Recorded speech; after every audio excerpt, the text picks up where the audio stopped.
this problem is number 5, I believe, from our isosceles and equilateral triangle work. This one is a little bit more challenging just because it has multiple, 5 or 6 different triangles here. And so I like to include this here because it is challenging. It makes you think. So I will run through it real quickly. But basically, we're going to have to find almost all of the angles in all of these triangles to figure out the angles all over the place. And I wish I had. All right. So getting started, I can quickly see that I can figure out x easily.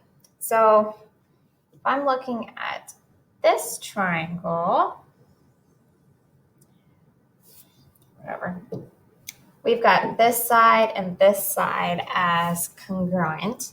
So that means this is our isosceles triangle, which means that this angle and this angle are congruent. So x is going to equal 68. So that one was easy. I hope you guys figured out that one. If I know that those are 68,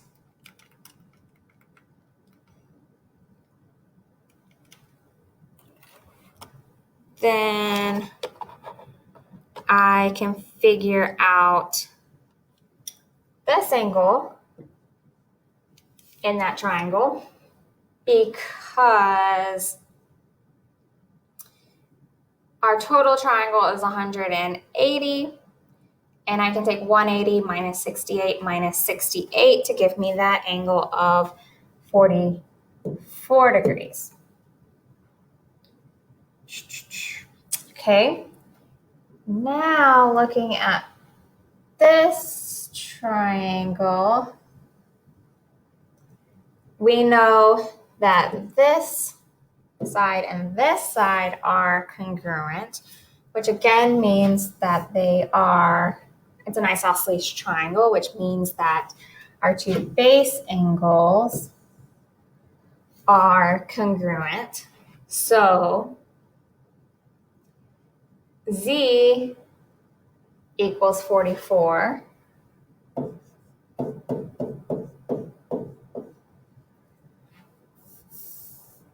Oops.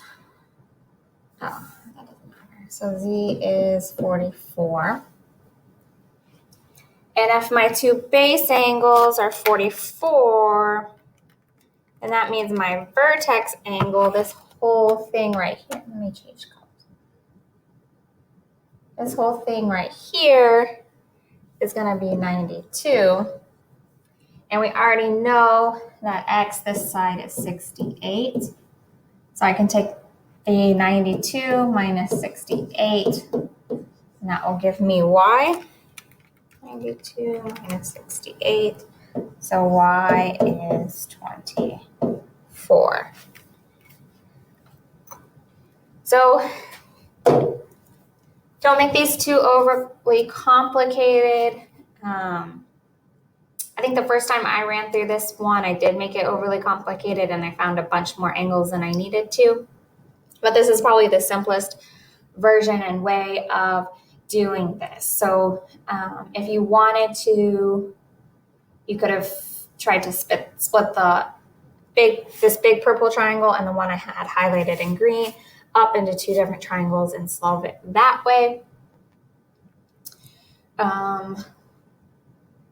Yeah, so don't make it more complicated. Don't think too much into it. Let me know when you have other questions.